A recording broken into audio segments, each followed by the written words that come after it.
Kinumpirma ni Vice President Sara Duterte na kumikilos na ang kanyang defense team kaugnay ng mga naging pahayag ni Ramil Madriaga. Bagamat hindi nagbigay ng detalye ang Vice-Presidente kung paano siya dedepensahan ng kanyang mga abogado, sinabi nitong asahan ang paglabas ng kaugnay na impormasyon sa mga susunod na araw.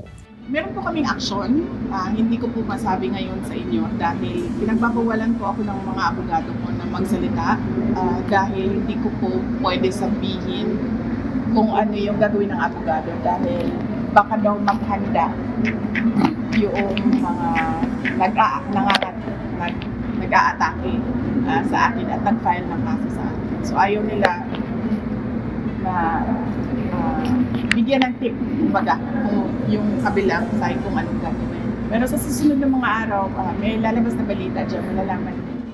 Kaugnay nito ay may isa na namang impeachment complaint ang inihain kahapon February 9 sa Kamara laban kay VP Duterte.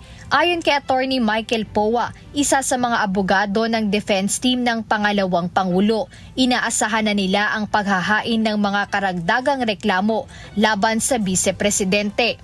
Dahil dito, patuloy nilang babantayan ang developments nito at handa nilang tugunan ang mga reklamong ito sa pamamagitan ng kaukulang constitutional process.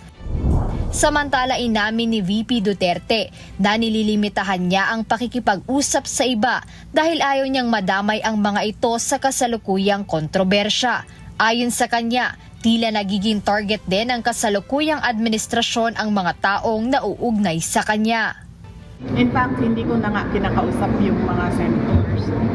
Kasi napapansin ko kapag merong kumakausap sa akin or tumutulong sa akin or kahit man lang nangangamusta sa akin ay binabanatan ng administrasyon. Pinafailan ng kaso, dinetreten, hinaharas.